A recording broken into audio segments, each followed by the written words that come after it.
Estamos em direto para mais um Raio-X Sporting. Vamos conhecer os temas que marcam a atualidade leonina. O Sporting empatou em Moreira de Cónegos, mas segue líder e invicto no Campeonato Nacional. Os Leões mantêm-se firmes no topo e com foco total nas 9 finais da Liga Portuguesa. Nuno Mendes e João Palhinha foram chamados por Fernando Santos e acabaram por brilhar nos 3 jogos de qualificação para o Campeonato do Mundo de 2022. Os 2 jogadores são agora internacionais, estatuto para o qual em muito contribuiu a grande campanha pelo Sporting na presente temporada. Ao contrário das expectativas traçadas no plano de desconfinamento apresentado pelo Governo, o futebol português não deve contar com adeptos até ao final da temporada. Para já, eventos com público são um cenário a evitar, garantia deixada pelo Primeiro-Ministro, António Costa.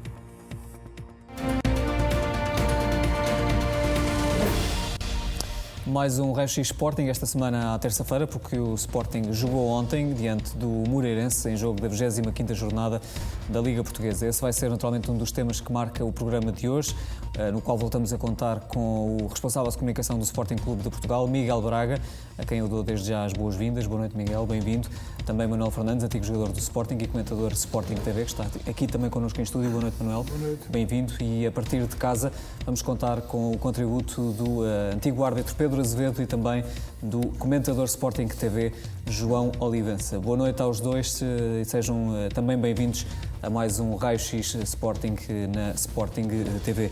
Miguel, o Sporting empatou então em Moreira de Cónegos. Pergunto se este empate de alguma forma abala aqui a confiança do Sporting ou, pelo contrário, a equipa segue confiante, uma vez que mantém a liderança, mantém-se invicta e já olhar para o próximo jogo com o Famalicão. Boa noite, André. Eu diria que essa confiança, mas também uma humildade, trabalho e vontade de vencer serão os ingredientes necessários para encararmos o jogo com o Famalicão e para trazermos os 3 pontos como se espera. Manuel, neste jogo com o Moreirense ficou derrubada aqui a barreira psicológica para Paulinho de marcar o primeiro golo. Ele acabou por se estrear a marcar com a camisola do Sporting. Marcado este primeiro golo e ele até teve outro depois anulado, acredita que ele tem todas as condições para ser decisivo pelo Sporting nesta reta final do campeonato, nas 9 jornadas que faltam? Boa noite a todos. O Paulinho, eu nunca tive dúvidas nenhumas do valor do Paulinho e eu sabia que mais tarde ou mais cedo ele começava a marcar. Mas para mim o mais importante no avançado, é evidente que o avançado vive de golos, mas a forma como ele joga para o coletivo. Um jogador com a classe do Paulinho, que a bola lhe chega e sabe, tem 1, 2 soluções ou 3 soluções para dar à bola. Portanto, é um jogador de classe para jogar na nossa equipa. Aliás, aquele golo que foi anulado é um golo de grande classe. Pedro Azevedo, neste jogo o Sporting acabou então por ter um golo que foi anulado por um fora de jogo de 2 centímetros e, a propósito disto, voltou o debate à volta da transparência da tecnologia. Pergunto se acreditas que há razões para acreditar na credibilidade de uma decisão de um fora de jogo por uma margem tão curta. A todos. O sistema de linha de fora de jogo é credível, mas é importante perceber que não é um sistema automático, não é algo infalível e depende muito da intervenção humana, desde logo na escolha do frame, na colocação dos pontos a considerar para efeitos de fora de jogo, quer do defesa, quer do avançado, e depende também da própria calibragem das linhas por parte do técnico.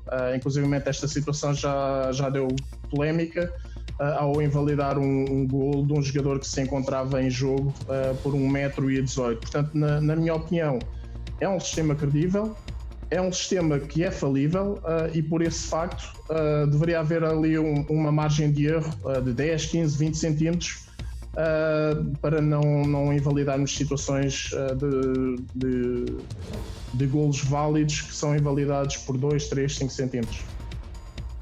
Muito bem, este será também um tema para analisarmos já daqui a pouco.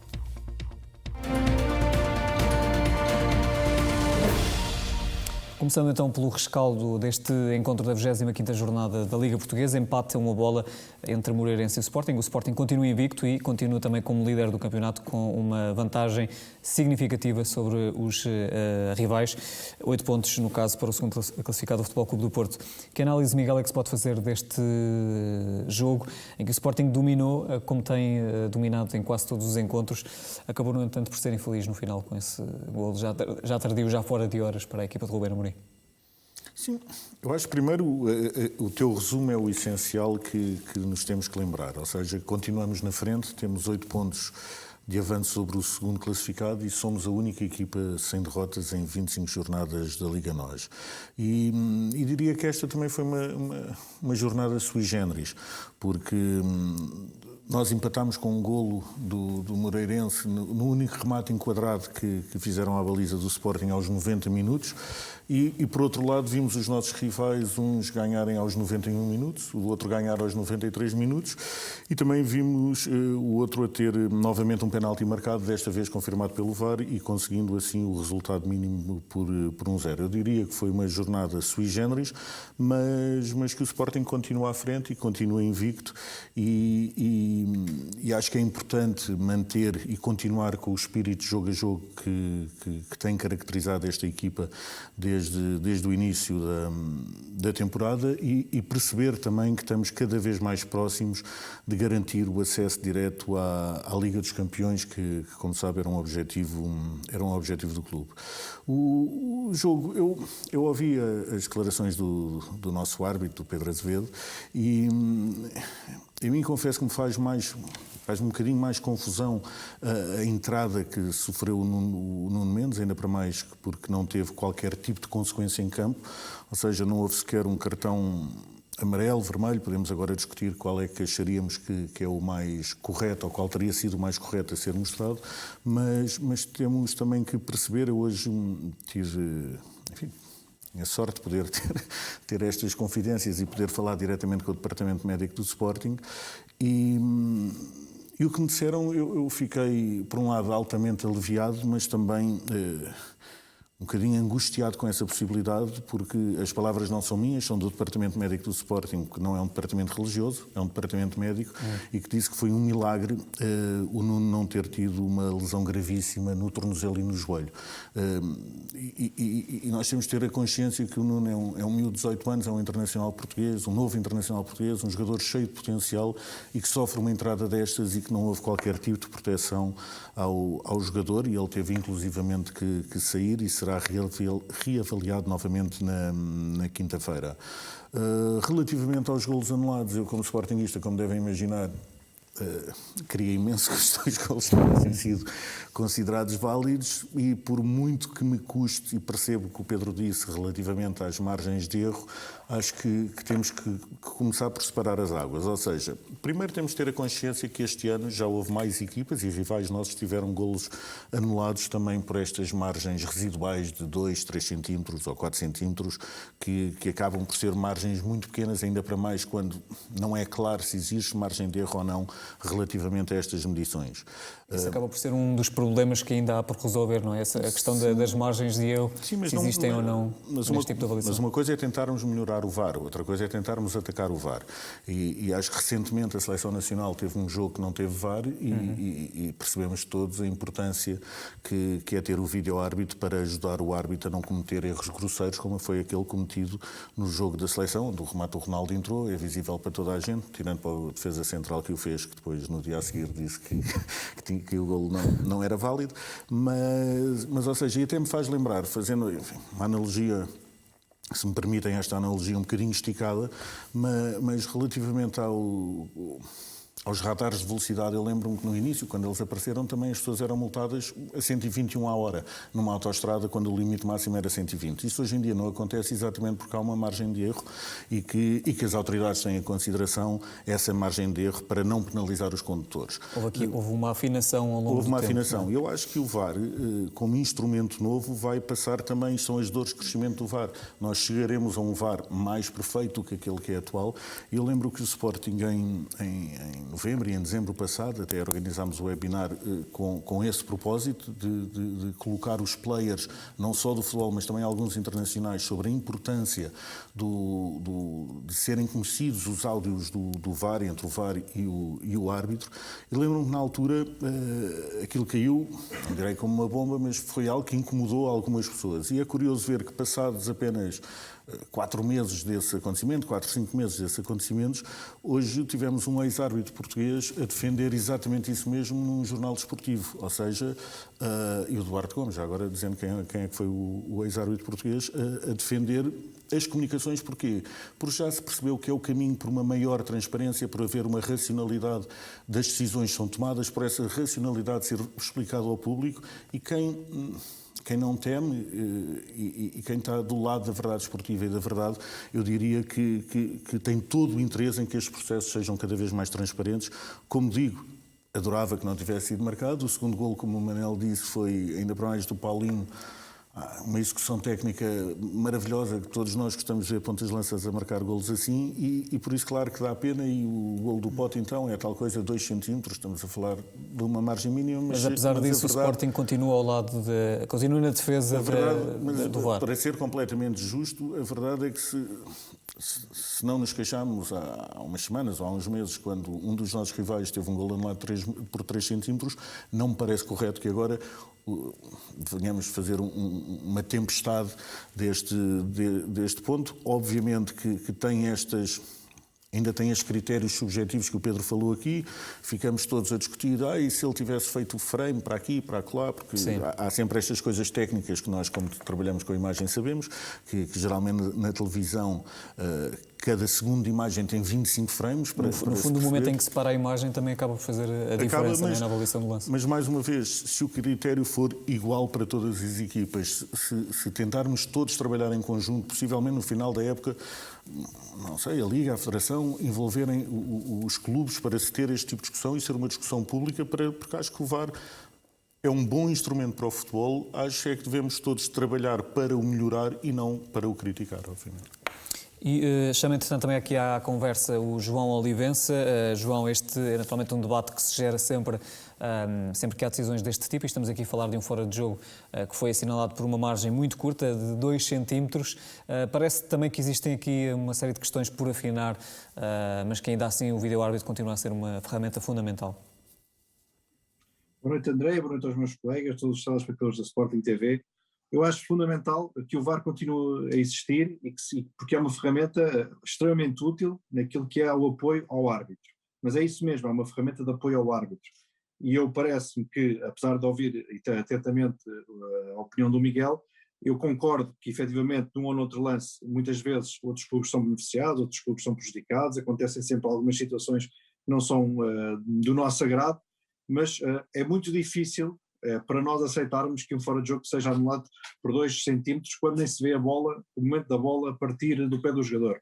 E era só este o toque que eu queria chamar a atenção relativamente a isto. Quanto à utilização do VAR, a importância do VAR, acho fantástico, é extraordinário. Acho que temos que mudar, lá está, temos que mudar algumas coisas no VAR, algumas ideias, o próprio protocolo tem de ter alguma alteração para, como é evidente, dar uma margem de erro neste tipo de situações, porque 2 centímetros, 3 centímetros são muito fáceis de nós explicarmos através dos tais frames por imagem, porque tem aquele conjunto de 25 frames por segundo, portanto só por aí já conseguimos ou não perceber se a bola foi tirada antes ou depois. Portanto, é muito confuso para o adepto em casa. E o mais importante é perceber que o VAR é uma ferramenta extremamente importante, que deve e merece uma revisão, que deve e merece ter, e eu concordo com o Miguel, e era isso que eu ia também dizer, a audição, tudo o que se diz, tudo o que os árbitros comentam, deve o público estar, como também existe no rugby, deve estar ao corrente. Portanto, as imagens devem ser também transmitidas pelos canais de televisão, e eu acho que deve ser a maior transparência possível para que não exista depois esta conversa em volta da arbitragem, quando na realidade o que aconteceu foi um excelente jogo da parte do Sporting, do início ao fim da partida, e que há um momento em que a equipa do Moreirense faz um único remate igualado aos 90 minutos e marca golo. Mas a imagem que fica é esta, mas a imagem que eu tenho do Sporting neste jogo é de uma belíssima exibição, uma exibição que podia ter dado em vários golos, uma exibição que inclusivamente até poderia ter dado em golo se o VAR tem feito uma apreciação de forma diferente, ou se muitas vezes também as oportunidades que nós tivemos tivessem sido concretizadas. Portanto, eu queria deixar aqui, nesta questão do VAR, que o VAR é uma ferramenta importante, por vezes também quem está no VAR comete erros, merece uma revisão no seu protocolo, mas tudo o que é dito, a comunicação deve ser ouvida pelos espectadores, e principalmente que o Sporting fez uma belíssima exibição, tem 8 pontos de vantagem, e que os sportinguistas têm que estar tranquilos e confiantes que no próximo jogo o Sporting certamente vai conseguir um bom resultado. E isto é a mensagem que eu quero passar, que eu acho que é muito importante, e nunca desistir, apoiar, nem baixar os braços, apoiar o Sporting sempre em qualquer situação. Miguel, para terminar aqui esta questão. Sabes que a questão aqui mesmo dos 2 e dos 3 centímetros, e pondo a hipótese até que fazíamos uma linha com 50 centímetros, vamos imaginar, para ser a linha do fora de jogo, a grande verdade é que quando os 50 centímetros acabarem, a pessoa estará fora de jogo a 1 centímetro, a 2 centímetros, a 3 centímetros. Ou seja, novamente vai acontecer essa margem mínima. E acho que há aqui outras coisas em discussão que são, como digo, são temas que eu acho que devem ser debatidos com várias entidades para todos darmos a opinião, mas a verdade é que estar um bocado ou um bocadão fora de jogo, a consequência é exatamente a mesma. Não interessa se estava 1 centímetro, 10 centímetros ou 1 metro fora de jogo. Se a partir do momento em que é marcado pela infração.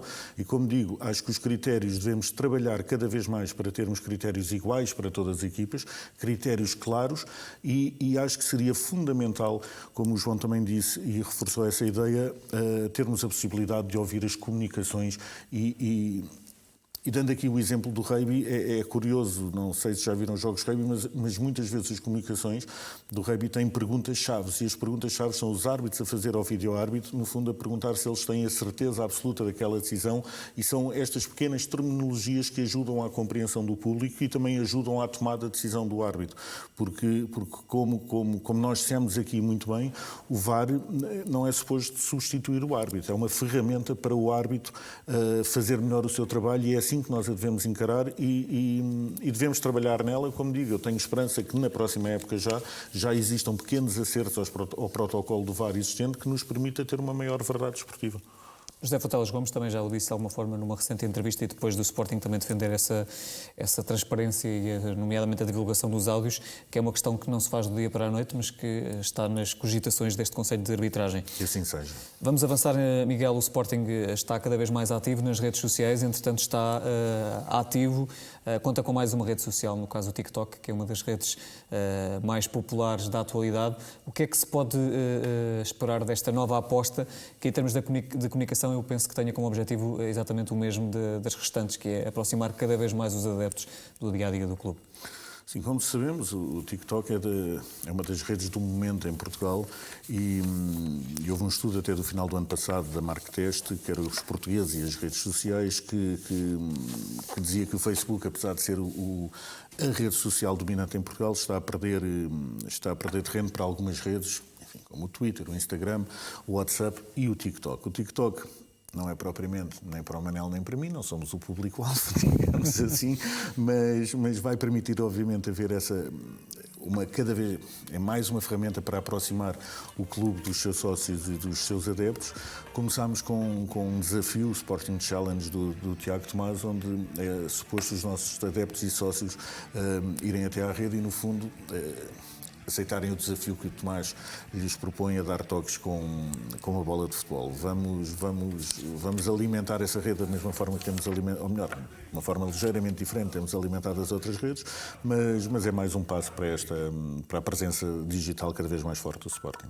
É uma rede social que tem aqui uma grande componente, é uma rede social muito informal, não é? Que essencialmente também vai permitir aqui um acompanhamento mais divertido, não é? Mais leve do dia-a-dia do clube, que é algo que também muito desejado pelos adeptos, nomeadamente os mais jovens, que é o público-alvo desta rede social. Continuando, Miguel, na comunicação, vamos ao Jornal Sporting, ferramenta privilegiada em termos de comunicação do clube. 99 anos assinalados na última semana, está a caminho do centenário. Que importância é que tem para a estratégia de comunicação o jornal, e que novidades é que se pode esperar no futuro, nomeadamente na edição 100 no próximo ano da publicação. Ainda temos alguns dias para chegar à sim, edição 100 e não podemos começar a revelar tudo. Mas acho que esta nova linha gráfica e editorial do Jornal Sporting permitiu, mais uma vez, darmos mais qualidade aos nossos leitores. Acho que temos uma boa, excluindo-me a mim, obviamente, acho que temos uma ótima equipa porque não me quero elogiar a mim próprio. Temos uma ótima equipa de cronistas, temos uma opinião muito forte e a forma como temos abordado os temas dentro da realidade do Sporting também nos tem permitido que o jornal funcione como o primeiro passo para essa comunicação, ou seja, fazemos muitas vezes, utilizamos o jornal como o ponto de partida para essa comunicação que depois se estende às outras redes. Acho que a revolução que fizemos no jornal há cerca de um ano, que foi, se não estou em erro, na edição dos 98 anos do jornal, que fizemos essa nova linha gráfica, a nova linha editorial, acho que tem resultado muito bem. Acho que tentamos tirar coisas boas de acontecimentos maus, como é esta pandemia.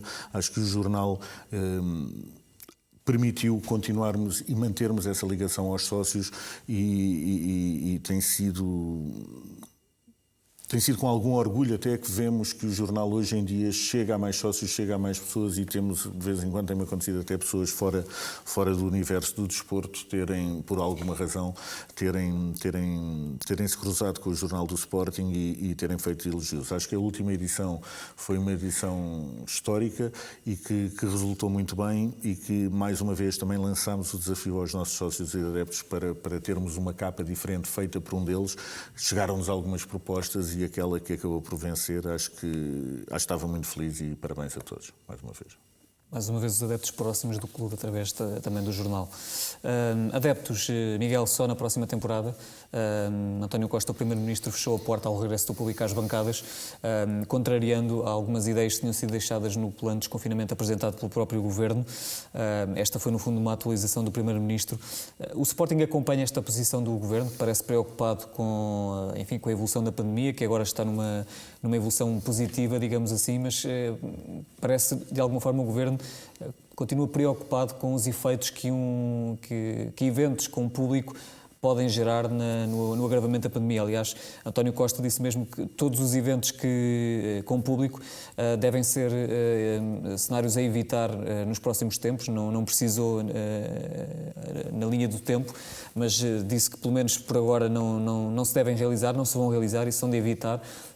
Pergunto se de facto o Sporting acompanha esta preocupação do Governo e se no fundo um cenário realista em termos do regresso do público às bancadas em Portugal só na próxima temporada, sendo que há diversos países, por exemplo a Inglaterra, que já vão avançar para esse cenário. Primeiro, como uma entidade responsável, obviamente o Sporting está preocupado com a pandemia, mas todos sabemos que futebol sem público não é a mesma coisa do que futebol com público. Estamos a falar de duas realidades diferentes, até temos falado aqui durante as semanas de algumas particularidades que acontecem nos dias de hoje, como ouvirmos constantemente o que é que dizem os jogadores uns aos outros, os bancos, os árbitros, ouve-se e obviamente não se tem aquele calor humano que puxa pelas equipas e que dá aquele ingrediente extra ao futebol. O Sporting acredita que brevemente estarão reunidas as condições para ter público nos estádios e disseste muito bem, temos o exemplo de Inglaterra que quer mostrar isso mesmo, não é? No caso do Sporting, não é colocar de um dia para o outro 50 mil pessoas em Alvalade, lado a lado, mas perceber que estes estádios têm a capacidade, se tiverem a capacidade a um quarto, a um terço da sua capacidade máxima, têm espaçamento e são sítios ao ar livre e por isso gostaríamos que existisse uma maior compreensão por parte das nossas autoridades, até porque o mundo vai continuar, the show must go on, as coisas continuam e não me parece que seja para o futuro, que seja... Não quero ser injusto com o nosso governo, porque todos temos que perceber que estamos a viver uma pandemia, mas, como digo, não creio que a solução passe pela proibição sem dar nada em troca, porque estamos a falar de empresas hoje em dia que dão muito ao país, que formam pessoas, que formam atletas, que se preocupam com o desporto e com o bem-estar na sociedade e que por isso continuarem todas estas restrições temos sem que haja por no outro fundo lado um plano estabelecido, não é? Porque a questão é que a maior parte dos países, ou uma boa parte dos países, países, na maior parte deles há pelo menos um plano traçado, não quer dizer que depois se concretize, porque ninguém sabe o que é que vai acontecer, mas há pelo menos uma ideia. Por exemplo, em Inglaterra, o primeiro-ministro, o governo inglês, apresentou um plano de regresso faseado do público aos estádios. Em Portugal não há nenhum plano do regresso de público às Espero bancadas. que exista nas gavetas secretas do Governo um plano para que isso aconteça. Agora, que seja conhecido, de facto ainda não existe, mas como digo, acho que o importante, e nós queremos deixar essa garantia aos nossos sócios e adeptos, é que o Sporting garante, e garante ao Governo, obviamente, que terá as condições para abrir o seu estádio gradualmente e de forma faseada e com essas preocupações e com estas preocupações extras relativamente à pandemia. Mas também temos de estar todos atentos à evolução da própria e ver o que é que se vai passar nos próximos meses, mas com essa garantia que futebol sem público não é a mesma coisa e que o Sporting trabalha, obviamente, e tem planos para que, se o Governo assim entender, o público possa regressar do imediato ao nosso estádio. Daqui a pouco vamos a outro tema neste Raio-X Sporting. O Sporting lidera o Campeonato Nacional de Futebol, mas não lidera a Liga das Comissões. Mais à frente conheça os números dos valores pagos pelos clubes portugueses em serviços de intermediação. Vamos a outros temas, estreias e grandes performances dos jogadores do Sporting nas seleções nacionais. Foi o caso de João Palhinha e também de Nuno Mendes. Estrearam-se numa convocatória e acabaram mesmo por se exibir ao mais alto nível na seleção principal de Portugal. Os dois, pouco a pouco, foram ganhando espaço. Nuno Mendes foi mesmo titular em 2 jogos. João Palhinha estreou-se a marcar. São 2 grandes notícias para Portugal, mas também para o Sporting, Miguel. E para os jogadores, acho que é daquelas notícias que é bom para toda a gente. Já temos falado aqui que o João tem feito, de facto, uma época impressionante. Ele impressiona no meio-campo do Sporting e não me parece que exista atualmente em Portugal jogadores com o mesmo perfil que ele tem, com a mesma força e com a mesma constância que ele consegue empregar nos jogos ao longo dos 90 minutos. Teve ainda para mais a arte e o engenho de marcar o seu primeiro gol pela seleção, acho que foi importante e obviamente estará de parabéns. O caso do Nuno Mendes é o nosso prodígio, como dizemos, foi muito engraçado ver o que foi escrito nos dias seguintes nos jornais e perceber que de facto não tem aquela atitude que só está ao alcance de alguns que parecia... Enfim, business as usual, que estava num jogo, mais um jogo pela seleção, quando estava a fazer a sua estreia e ao segundo jogo que faz pela seleção, ao terceiro, consegue fazer aquela jogada onde serpenteou no meio dos adversários e depois faz o remate colocado que o guarda-redes acaba por defender. Teria sido um golo de levantar o público dos estádios se houvesse público nesta altura. Mas acho que são ótimas notícias para Portugal, são ótimas notícias para o selecionador Fernando Santos, que obviamente quanto mais difícil for a sua escolha, melhor para ele e melhor estará preparado Portugal para enfrentar os próximos desafios e do lado do Sporting tenho a certeza que temos mais jogadores com a ambição e com a qualidade de fazer parte dessa escolha. A escolha final será sempre do engenheiro Fernando Santos. Manuel, e há um brilhozinho nos olhos dos sportinguistas, de qualquer sportinguista, quando vê 2 jovens formados pelo clube a brilhar desta maneira na seleção nacional? Logicamente. Aliás, eles demonstraram... Havia dúvidas de se eles iam ficar na fase final do Europeu ou não. E Fernando Santos, naturalmente, conhece os jogadores, conhece o valor de um e do outro. E sabe, é evidente que ele tem jogadores para aquela posição, também que já tem alguns anos de seleção, mas aquilo que eu penso é que tanto Nuno Mendes como João Palhinha deram indicações ao treinador positivas, muito positivas, não é positiva, é muito positivas, de que pode contar com eles para a fase final do Europeu. Eu estou convicto de que, atendendo à idade, atendendo à ambição que estes miúdos têm, à qualidade que põem em jogo, eu acho que são 2 jogadores que são 2 apostas, são 2 certezas na convocatória para o Europeu, não tenho quase dúvidas nenhumas. E penso que Fernando Santos também, depois do jogo, deu a entender que, de facto, ficou surpreendido com o valor destes jogadores. E por falar em jovens formados pelo clube, não deixa de ser também formado pelo clube, porque chegou cá com 18 anos e, portanto, ainda cumpriu uma etapa da formação no Sporting. Gonzalo Plata, foi noticiada pela imprensa, Miguel, uma reintegração do equatoriano no plantel principal do Sporting. Isto numa altura em que ele acabou por ir à seleção do Equador. Foram também tornadas públicas declarações do selecionador do Equador, onde aconselhava o extremo a procurar outro clube onde pudesse ter mais minutos ao longo desta temporada. E eu pergunto se, em relação à primeira notícia, se confirma que Gonzalo Plata foi reintegrado no plantel principal do Sporting e como é que o Sporting vê estas declarações públicas de Gustavo Alfaro em relação à carreira, no fundo, não é, de Gonzalo Plata. Começando pelo fim, eu compreendo o que diz um selecionador, da mesma maneira que o Fernando Santos gostaria de ver todos os seus titulares, ou melhor, todos os seus jogadores do plantel a titulares das respectivas equipas e a jogar mais. Eu acho que isso é o desejo de qualquer selecionador. Acho que o selecionador do Equador não disse isto para atingir o Sporting, mas mais para tentar mexer com o Gonçalo Plata. E agora, respondendo à tua primeira pergunta, o Plata foi reintegrado e temos que perceber que ele fez...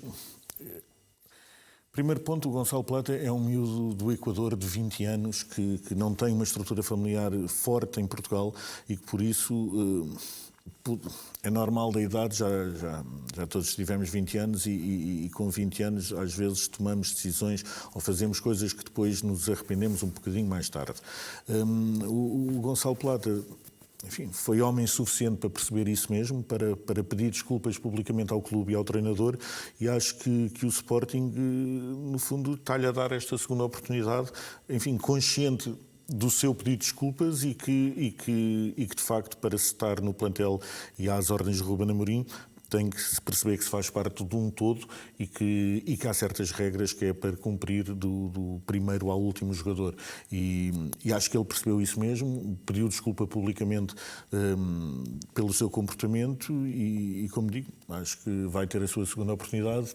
Agora caberá ao jogador, obviamente, aproveitá-la da melhor maneira para depois conseguir chegar à equipa principal do Sporting, que é com certeza o seu objetivo. Gonzalo Plata foi um dos mais de 30 jogadores utilizados pela equipa B do Sporting, que está prestes a terminar a primeira fase do Campeonato de Portugal, a Série G, tem ainda possibilidades de ficar no primeiro lugar, mas mais do que isso, olhando aqui para este rácio, para este balanço, Miguel, de jogadores utilizados, que não deixa de ser muito significativo, portanto são mais de 30 jogadores utilizados ao longo desta época, sendo que também ficou a garantia por parte do treinador Filipe Slicaia que este número ainda vai aumentar, e sendo também que 14 deles foram também utilizados pela formação de sub-23.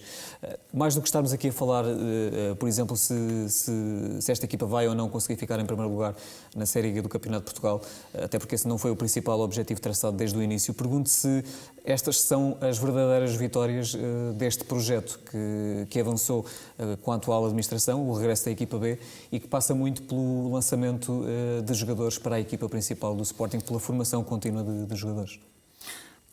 Primeiro, o projeto da equipa B é uma vitória para a própria formação do Sporting. É algo que estava identificado como uma lacuna que tinha sido desativado há uns anos por outra direção do Sporting, e a verdade é que na formação sempre foi identificada essa lacuna para dar mais competitividade à equipa. Como também disseste muito bem, o grande objetivo da equipa B é a evolução e o crescimento dos jogadores de forma a prepará-los para o desafio máximo, que é a equipa principal, e acho que tem sido feito nesse sentido um extraordinário trabalho, e temos visto também que regularmente a equipa B empresta à equipa A muito talento do treino e que o Ruben Amorim tem puxado e tem feito essa visão transversal à equipa A, à equipa B e ao sub-23, colocando e puxando muito pelos jogadores. Também, se olharmos para os próprios jogadores que compõem a equipa B e olharmos para como eles estavam no início da época e como estão agora, vemos de facto esse trabalho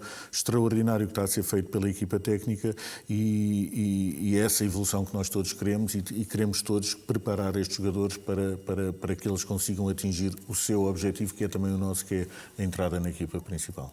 E a propósito disto, fazer só aqui uma pergunta também muito rápida ao João Olivença, até porque esta área da formação é uma área que te é muito cara, João, e pergunto se de facto ou seja, quando se pensou e quando se tomou a decisão de fazer regressar a equipa B do Sporting, pensava-se exatamente nisto, não é? Ou seja, num conjunto de jogadores que frequentemente iam trabalhar com o plantel principal e alguns deles até iam integrar o plantel principal. Esta é, como dizia aqui o Miguel, estas são as verdadeiras vitórias deste projeto da equipa B do Sporting.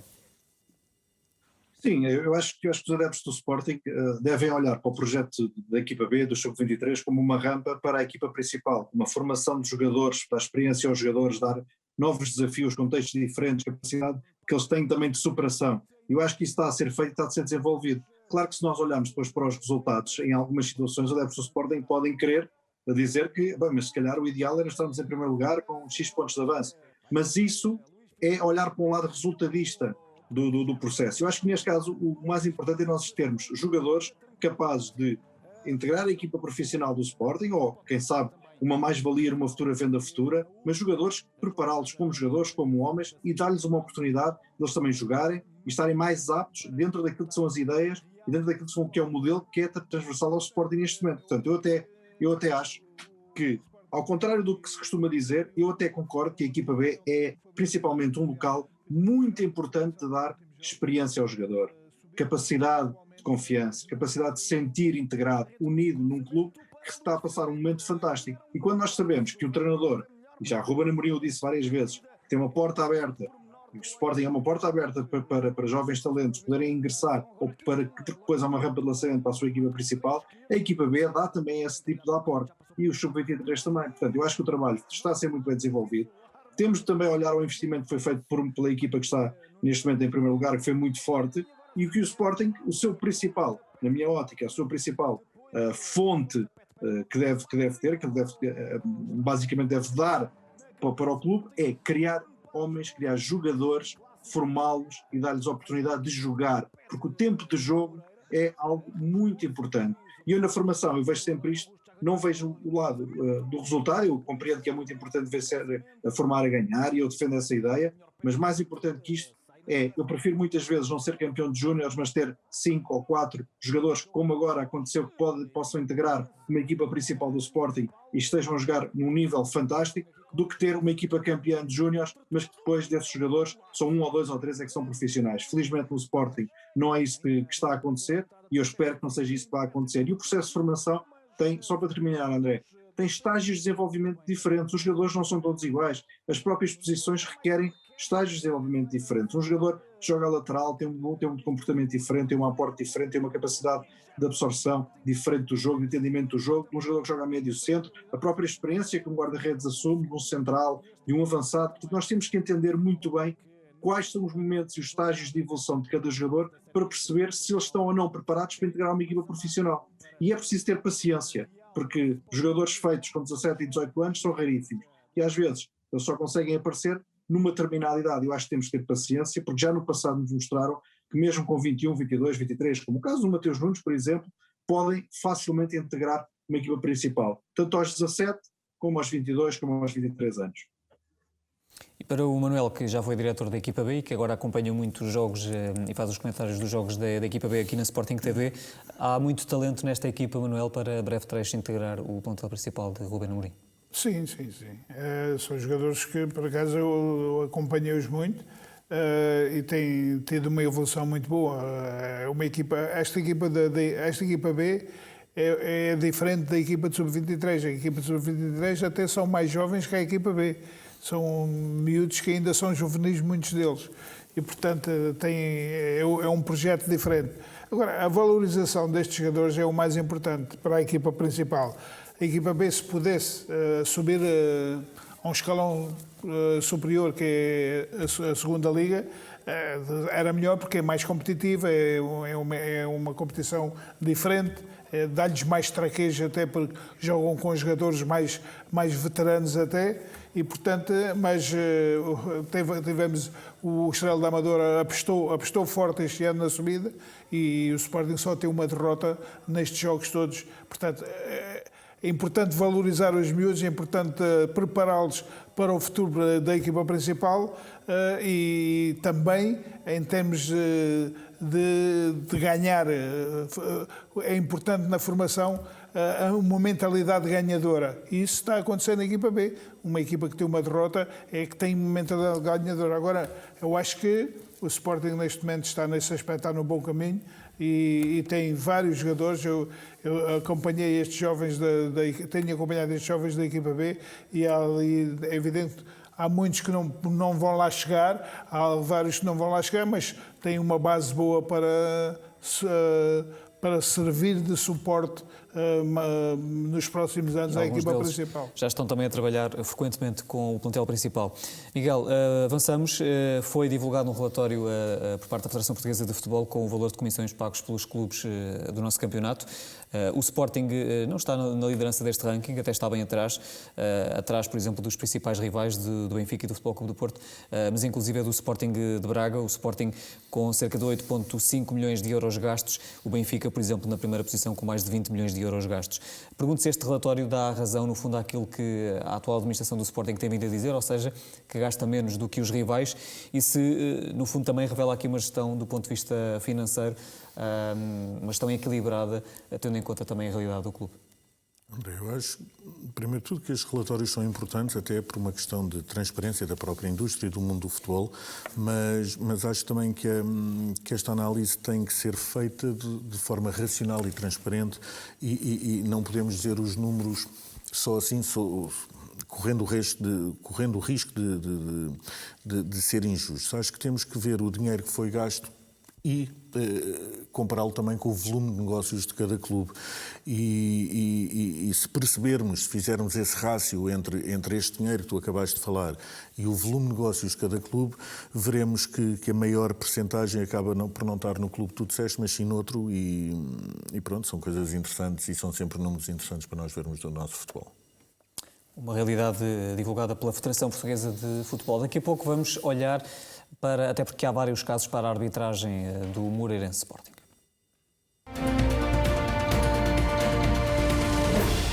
O Moreirense Sporting contou com vários casos polémicos de arbitragem. Todos eles vão ser analisados por Pedro Azevedo, já daqui a pouco.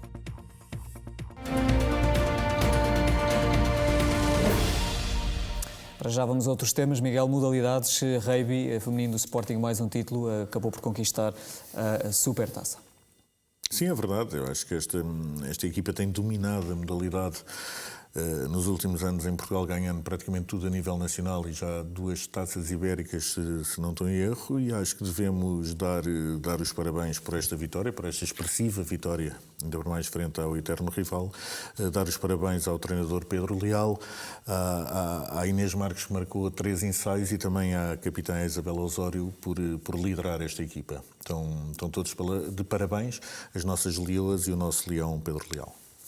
Basquetebol garantiu o primeiro lugar, ainda a uma jornada do fim da fase regular, garantiu o primeiro lugar da fase regular do Campeonato Nacional. Este é obviamente um dado muito importante, mas também traz vantagens para a própria modalidade e traz também confiança, naturalmente, depois para os play-offs. Sim, dá confiança, e estamos a falar de uma equipa invicta, nesta competição, o que diz muito sobre o trabalho que tem sido desenvolvido e sobre o que tem feito ao longo de todo o ano. De facto, sim, ganhámos o direito de poder vir a decidir as eliminatórias com jogos em casa, caso haja essa necessidade. Ainda nos falta um jogo com o Oliveirense, se eu não estou em erro, mas de facto somos a equipa com mais vitórias. Eu menti, disse que não tínhamos derrotas, mas temos 2 derrotas. Sim, era isso que eu também tinha a dizer agora, são 2 derrotas, sim. É a equipa que tem menos derrotas, são 2. A equipa, sim, que tem apenas 2 derrotas, estava ainda com os números do rugby feminino na minha cabeça, completamente invictas, e também tem a maior diferença pontual, com praticamente mais de 500 pontos. Acho que é importante, obviamente, chegar a esta fase da competição com estes números e com mais uma vez a certeza que temos que ter a humildade e a capacidade de ultrapassar os nossos adversários, e temos já este fim de semana a Final Four da Taça de Portugal, e desejo desejo, obviamente, toda a sorte do mundo à nossa equipa e que tragam mais uma taça para o nosso museu. Um dado que fica também neste fim de semana no futsal é o recorde atingido por João Matos. Ele igualou a Déu como jogador, o atleta com mais jogos na história do clube, 604, portanto estará muito perto de ultrapassar este recorde e de se tornar no jogador com mais jogos de sempre com a camisola do Sporting no futsal. Já está na história, ele já estava, vai certamente continuar na história, João Matos, o capitão do Sporting. Eu espero que o João continue a fazer história pelo Sporting e que escreva com uma caneta de ouro esta história, tanto para o futsal como a sua própria história. Ele tem sido um exemplo para todos os atletas e para todos os jovens, é o nosso capitão e é também uma pessoa que tem a ambição de ganhar e de tentar ganhar sempre mais, apesar dele próprio já ter ganho praticamente todos os títulos possíveis e imaginários que se propôs a conquistar. Vai ser o jogador, esperemos nós, se não acontecer nenhum azar de lesões, esse tipo de coisas, dentro de 15 dias mais ou menos, será o jogador com mais jogos sempre pelo Sporting. A ideia é que faça ainda mais alguns e por isso que faça este recorde e que fique em números impressionantes e, como digo, acho que é um privilégio ter privado um bocadinho com o João e perceber que ele de facto é aquilo que nós vemos muitas vezes na televisão. O João depois é exatamente igual, ou seja, é uma pessoa bem disposta, é uma pessoa trabalhadora e, como digo, é uma pessoa que tem esta ambição de que, apesar dos 600 e tal jogos, apesar de tudo aquilo que conquistou, continua com a mesma vontade e consegue transmitir essa vontade aos restantes jogadores do plantel e por isso espero que continua assim, obviamente. João Matos já com um lugar na história do Sporting Clube de Portugal.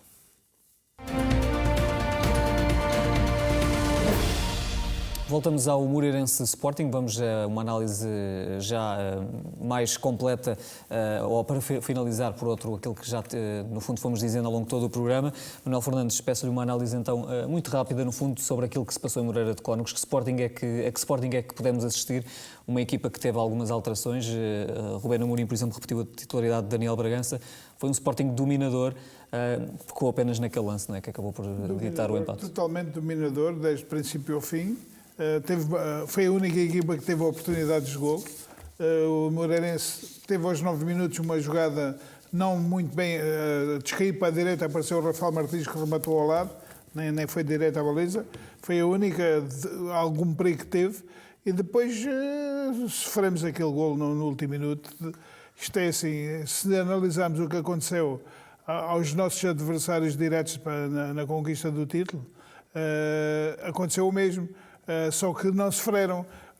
O Benfica teve oportunidades para fazer o 2-0, não fez, e no fim... Sofreu depois um bocadinho no fim. Sofreu no fim, que o Marítimo podia ter empatado em duas ocasiões. O Futebol Clube do Porto ganha no último minuto. E como é que ganhou? Ganhou porque o Santa Clara queria ganhar o jogo. Aos 90 minutos mais 3, teve uma oportunidade e que o Pepe cortou a bola para canto. E depois, em vez de fazerem um canto curto para empatar o tempo ali, o Porto já não conseguia sair dali, o que é que aconteceu? Puseram 5 jogadores na área para finalizar, mais um a marcar e 2 a entrar da área. Ficaram só com 2 atrás. O Porto ganhou a bola foi para cima e depois faz o gol. Portanto, falta de experiência, possivelmente, e o treinador, se calhar, não deu as ordens que devia ter dado. Portanto, isso acontece e o Sporting acaba por sofrer o gol quando teve várias vezes para matar o jogo. E, portanto, nós também, não pondo agora em causa, que obviamente daria-nos muito mais jeito se tivessem feito esse antijogo quase para esconder a bola, mas não é também de salutar que as equipas, que haja um maior equilíbrio entre as equipas grandes e as outras equipas e que hoje em dia estes jogos sejam de facto disputados até ao fim com muita competitividade. Eu vejo isto como uma melhoria praticamente da Liga NOS, não propriamente...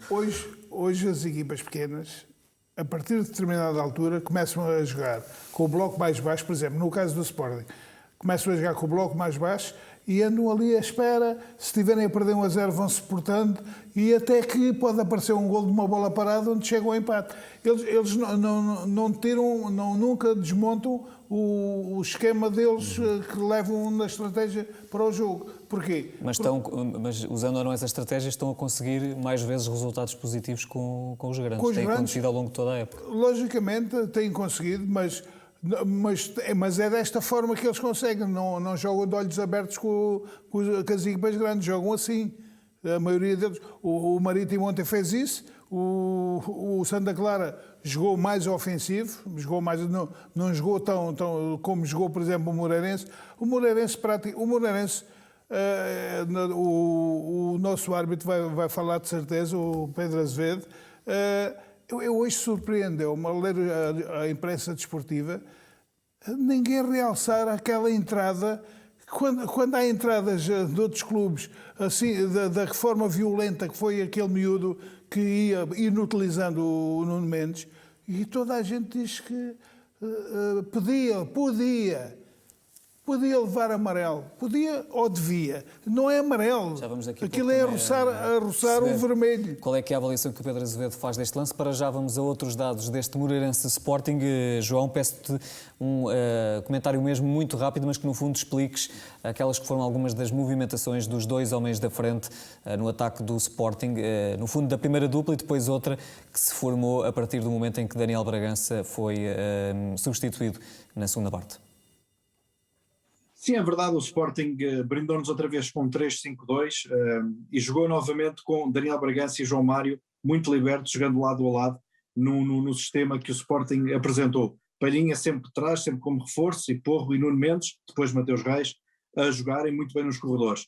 Mas destacar o movimento de Pote e Paulinho, que na frente estiveram sempre muito dinâmicos e apresentaram uma capacidade muito boa de fugir para as alas ou de recuar também, muitas das vezes, para dar espaço às entradas de João Mário e Daniel Bragança, foram muito dominantes naquilo que era a criação das oportunidades de golo. Com a saída de Daniel Bragança houve aqui uma alteração. Pote baixou um pouco, jogou com João Mário naquela posição e Palhinha também por trás de reforço. Na mesma, Porro e Mateus Reis, e na frente o TT, muita descaída para o mundo dos corredores, Paulinho também sempre a procurar e a recuar muitas vezes para dar bola, para dar jogo, para vir buscar jogo e para dar liberdade à entrada de dois médios, como o Pote e o João Mário, que nesse caso eram bons jogadores para aparecerem em zonas de finalização. Nisso, Ruben Amorim tentou e fê-lo muito bem. Conseguiu empurrar a equipa do Moreirense e durante 75 minutos, cerca de 80 minutos, o Sporting esteve muito bem, não deixando de criar oportunidades à equipa contrária e aproveitando, evidentemente, os espaços que foram criados. Algumas vezes por um último passo não ter sido bem realizado, mas muitas das vezes, principalmente por causa das movimentações dos dois jogadores da frente. Muito bem, saíam da zona, numa zona fixa, não eram aqueles avançados fixos, eram avançados móveis, que saíam da zona central do corredor central, caíam muitas vezes nos corredores e permitiam a tal entrada de Pote, que é um jogador que finaliza bem, de João Mário e de Daniel Bragança, quando ainda estava em campo. Palhinha, mais uma vez, muito bem a lhe dar o suporte. De realçar também que o jogo teve que ser muitas vezes jogado pelo corredor lateral, ao contrário do que muitas vezes o Sporting também gosta de jogar pelo corredor central, mas aí também o Sporting criava superioridade numérica com Paulinho, com Tiago Tomás e também com o Pote, muitas vezes, o Pedro Gonçalves, a aparecer nestas zonas para criar, evidentemente, combinações para a bola entrar na área. Portanto, assim, de uma forma muito rápida, eu acho que o Sporting fez uma belíssima exibição. O resultado não espelha nada daquilo que se passou no jogo, mas o futebol é isto mesmo. Acho que nós devemos sair deste jogo com a cabeça bem levantada, confiantes, que no próximo jogo o Sporting vai certamente apresentar um sistema tático, seja com 3 jogadores da frente, seja com 2, mas que mostra agora mais soluções do que aquelas que mostrava inicialmente no campeonato. E acho que isso é o grande garante, é a riqueza que o Ruben Amorim está a acrescentar à equipa e com os jogadores que tem ao seu dispor. Muito bem, ficam explicadas algumas das movimentações do ataque do Sporting neste jogo em que voltou a apresentar Ruben Amorim, algumas novidades na equipa leonina. Vamos então olhar, entretanto, para alguns dos casos de arbitragem deste encontro.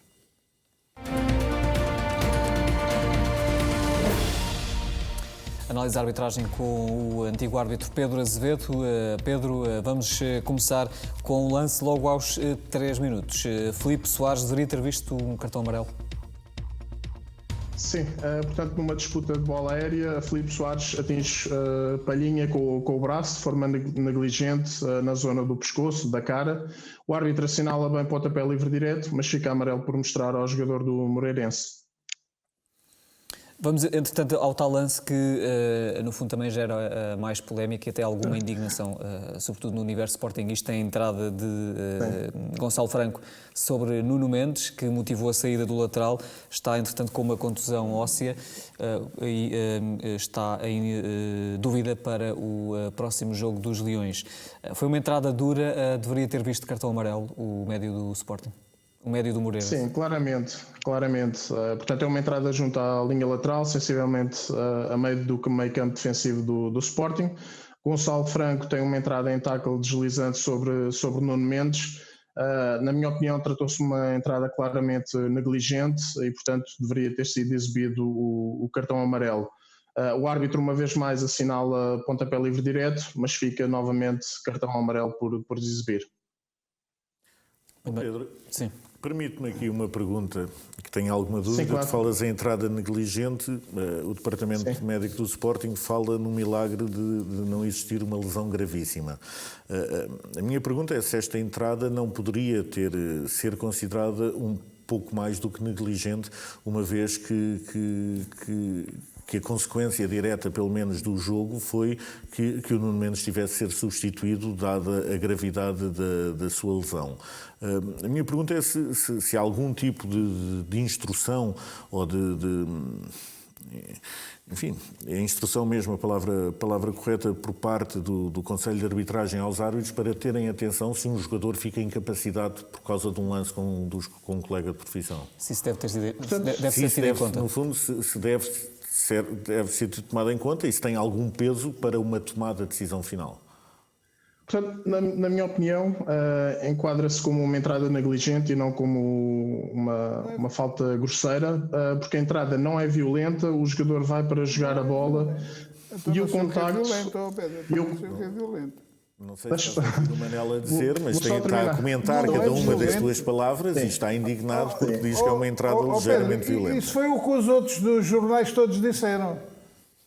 E nós não podemos ir na conversa deles. Há um contacto de facto, mas ele vai resvalar, leva o jogador para fora do campo. Há um contacto que, portanto, o jogador entra em tackle, mas ele joga a bola e, entretanto, com o deslizar do corpo, do jogador. Joga claramente a bola e no deslizar do corpo, ele com o tronco acaba por ter esse contacto que provoca a lesão do Nuno Mendes. Mas já agora, Pedro, se quiser responder aqui à pergunta do Miguel, eu perguntava se há alguma diretriz do Conselho de Arbitragem, quando um jogador fica incapacitado, se isso também deve ser tido em conta pelo árbitro, no sentido de agir disciplinarmente, porque o jogador, enfim, acabou por não continuar em campo, claro. Foi o caso do Nuno Mendes. Claro, se houver uma ação deliberada que vise magoar claramente o jogador, nesse caso sim. Agora, vamos pensar, por exemplo, um lance de disputa de bola no ar, em que um jogador vai com clara intenção de fazer falta, atira-se para cima de um jogador adversário, cai os dois no chão, um em cima, um em baixo, e o jogador que está de baixo, que sofre a falta, parte um braço, ou fica com outra lesão qualquer grave. Não vamos expulsar o jogador que cometeu a infração de saltar por cima de um adversário com cartão vermelho. Isso não tem nada a ver. Pedro, é uma infração, Pedro, sim. Os árbitros não são avisados para punir disciplinarmente quem vai de carrinho e pode pôr em perigo a integridade física do adversário, nesse caso. Eu vou repetir, se o jogador tivesse atingido o Nuno Mendes com a sola da bota, mesmo com a perna, eu aí defenderia que deveria ser cartão vermelho. Neste caso... Foi uma tesoura. Não, ele vai em taco, joga claramente a bola e o que provoca a torção do tornozelo do Nuno Mendes acaba por ser o tronco do jogador que realiza o tackle. Eu não estou... Podemos ver o lance dos dois. O teu problema é que leste os jornais. Já percebemos. Não. Já percebemos que não vai haver unanimidade aqui na avaliação deste lance. Vamos, se calhar, avançar para outro. Aos 46 minutos, há então a dúvida se Pedro Gonçalves está em fora de jogo ou não, no momento em que depois Paulinho acaba por fazer um golo que acaba depois por ser anulado. Há fora de jogo ou não? Sim, portanto, neste lance há dois momentos de análise. Um primeiro, para verificar quem é que de facto joga ou toca a bola para o Pedro Gonçalves. Depois ficaram algumas dúvidas se teria sido o jogador do Sporting ou o jogador do Moreirense. Posteriormente é possível verificar que de facto foi o Paulinho do Sporting que tocou a bola para depois, posteriormente, o Pote jogá-la. E, portanto, neste sentido, há sustentação na questão do fora de jogo.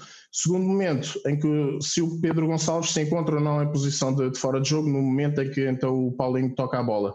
Confirma-se de facto que Pedro Gonçalves estava em posição irregular, portanto, decisão correta da equipa de arbitragem ao invalidar o golo. Vamos então ao lance dos 2 centímetros, o outro golo anulado ao Sporting, agora a Pedro Gonçalves. Percebeu-se então depois que estaria fora de jogo por essa margem de 2 centímetros. Qual é que é a tua avaliação, Pedro? Sim, portanto o Fedal cruza a bola para a área, o Pedro Gonçalves obtém golo, o árbitro assistente invalida o golo e o VAR valida então essa decisão por posição irregular de 2 centímetros.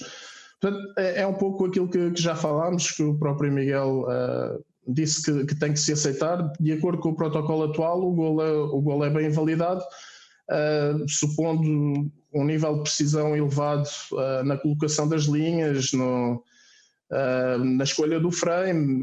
Portanto, por aí a decisão é correta. Mas como tive a oportunidade também de ler, um comentário do Paulo Catarro que refere com 24, 25 frames por segundo. No frame anterior, o Pedro Gonçalves se encontrava em posição regular. Portanto, como disse há pouco, creio que deveria haver aqui uma margem de 10, 15, 20 centímetros, porque a questão da escolha do frame, a questão da colocação dos pontos para fora de jogo, quer do defesa, quer do avançado, tudo isto está sujeito a erro humano. E, portanto, havendo aqui uma margem de segurança, chamemos-lhe assim, não estaríamos a invalidar potenciais golos obtidos de forma regular. É uma ideia que fica para o futuro. Há claramente aqui uma questão que merece ser analisada no desenvolvimento do vídeo-árbitro. Vamos para o último lance, aos 90 minutos, o golo do Moreirense. É um golo legal, também havia a dúvida se Abdul Conté, que está no início da jogada, estaria em posição regular. Sim, portanto a questão que se coloca de facto é sobre a posição de Abdul Conté no momento em que lhe é feito o passe. É possível verificar que de facto estava em posição regular, portanto boa decisão quer do árbitro assistente, quer do VAR ao validar a decisão do assistente e validar o golo, que não houve qualquer infração. Qual é que é a nota final de João Pinheiro, Pedro? Principalmente pela questão disciplinar, portanto cometeu alguns erros na vertente disciplinar, nota 3 para João Pinheiro. Avaliação de nota 3 para João Pinheiro neste jogo do Sporting Clube de Portugal com o Moreirense. E fica assim também analisada a arbitragem neste raio-x Sporting, que fica completo o nosso programa de hoje. Eu agradeço aos nossos convidados, ao Manuel Fernandes, ao Miguel Braga, também ao Pedro Azevedo e ao João Olivença, que estiveram connosco neste raio-x Sporting, desta vez à terça-feira, porque o Sporting jogou à segunda-feira. Muito obrigado também a si por ter estado connosco. Nós estamos de regresso já na próxima semana.